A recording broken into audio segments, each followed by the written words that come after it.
Hello dear students, स्वागत है आपका हमारे YouTube channel air polytechnic channel में। तो हमने पिछली वीडियोस में आव्यूह यूनिट को पढ़ लिया है ना। अब हम आगे सारडिक डिटर्मिनेंट को देखने वाले हैं। तो सारडिक की क्या परिभाषा है, उसमें हम कुछ दो चीज़ों को देख लेते हैं। सबसे पहले कि सारडिक हमेशा वर्गाकार क्रम में रहता है ना। इसे चिन्ह डेल्टा द्वारा दर्शाते हैं, ठीक। और जो सारडिक के अवयव होंगे वो इस प्रकार से कुछ मॉड के अंदर रहते हैं, ठीक है ना। इस प्रकार से दो ऊर्ध्वाधर लाइनें खींची होती हैं, उसके अंदर इसके पूरे अवयव रहते हैं। वर्गाकार कहने का अर्थ है कि या तो आपके इस सिलेबस के अकॉर्डिंग इस सेमेस्टर में जो है 2 × 2 ऑर्डर का रहेगा या तो 3 × 3 ऑर्डर करेगा, ठीक है ना। इसे होता है वर्गाकार, ठीक है। जिस प्रकार से हमने वर्ग आव्यूह में पढ़ा है ना, यही चीज़ है। अब हम आगे देखने वाले हैं सारडिक का प्रसार। तो सारडिक आपके सिलेबस में द्वितीय कोटि और तृतीय कोटि के ही उसमें सवाल आने वाले हैं। जैसे कि इसमें लिखा हुआ है द्वितीय कोटि मतलब कि 2 × 2 ऑर्डर का, और तृतीय कोटि मतलब 3 × 3 ऑर्डर का, ठीक है। तो आइए देखते हैं एक्सपेंशन ऑफ डिटरमिनेंट, ठीक है। ये चीज पहला जो हमने देखने वाले हैं वो है द्वितीय कोटि। कोटि मतलब ऑर्डर, ठीक है ना, वही चीज है। द्वितीय कोटि के सारडिक का प्रसार। द्वितीय कोटि मतलब 2 × 2 ऑर्डर का। तो 2 × 2 ऑर्डर के ही जो है सारडिक का हम यहाँ पर हल देखने वाले हैं, किस प्रकार से उसको हल किया जाता है, ठीक। मान लीजिए कि जो हमको दिया हुआ है सारडिक के अवयव A1 B1 A2 B2, ठीक है ना। ये 2 × 2 ऑर्डर के सारडिक के अवयव हैं। तो इसको हल किस प्रकार से किया जाता है, सिंपली वही है जिस प्रकार से हमने आव्यूह में सॉल्व किया था वैसे ही सॉल्व करना है। इसको इससे गुणा, इसको इससे गुणा, बीच में क्या रहेगा, माइनस रहेगा, ठीक। ये तेरिया गुणा करके सिंपली माइनस कर देना। तो A1 का गुणा B2 से, तो A1 × B2, फिर माइनस B1 का गुणा A2 से, B1 × A2, ठीक है ना। ये इसको सॉल्व करने का तरीका हो गया। अब एक एग्जांपल लेके देखते हैं कि यदि हमको कोई सारडिक दिया हुआ है 2 3 4 8, तो इसको भी वैसे ही सॉल्व करना है। तेरिया गुणा करके बीच में क्या रहेगा अपना, माइनस रहेगा। तो 2 का गुणा 8 में, 2 × 8 माइनस 4 × 3 में, 4 × 3, ठीक है ना। कोई दिक्कत नहीं है, इसको इससे गुणा कीजिए, इसको इससे गुणा कीजिए, वही चीज़ है। अब आगे इसको 2 8 16 माइनस 4 3 12, 16 में 12 जाएगा तो कितना बचेगा, अपने पास 4 बचेगा, है ना। तो ये हमारा क्या हो गया, इस सारडिक का आंसर ये। अब हम देखने वाले हैं तृतीय कोटि का। दूसरा क्या देखने वाले हैं, तृतीय कोटि।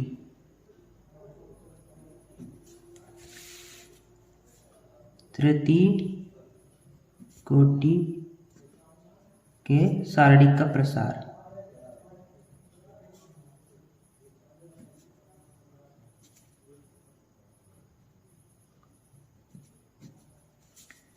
मान लीजिए कि कोई सारडिक हमको दिया हुआ है A1 B1 C1, A2 B2 C2, A3 B3 C3, ठीक है।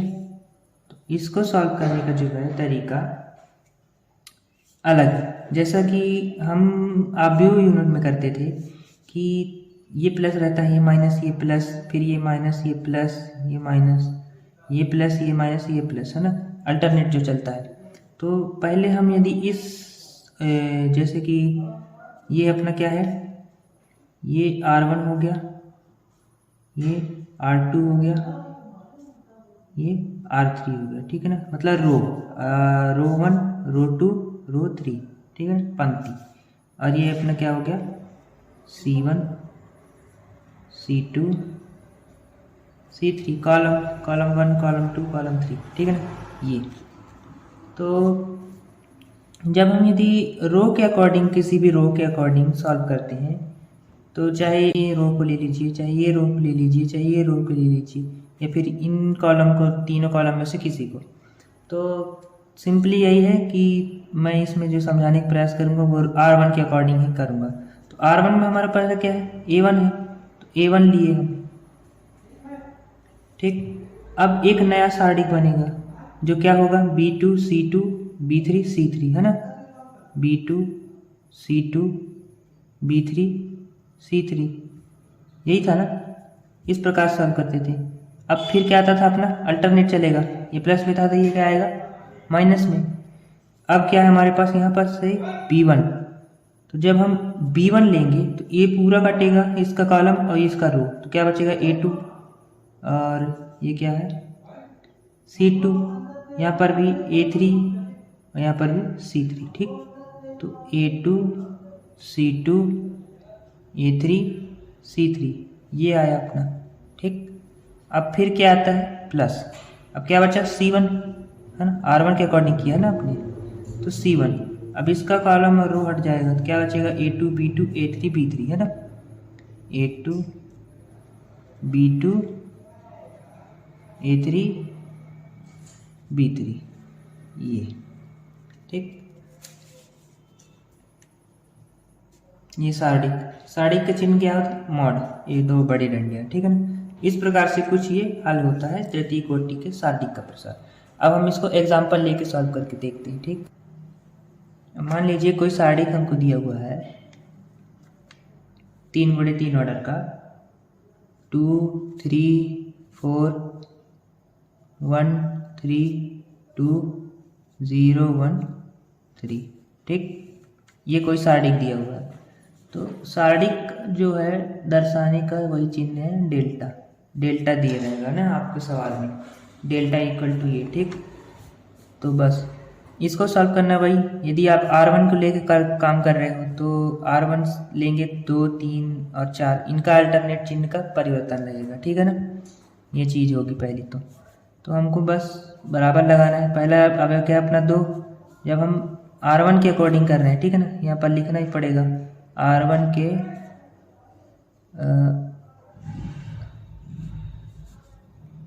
R1 क्या है, R1 के सापेक्ष प्रसार करने पर, ठीक।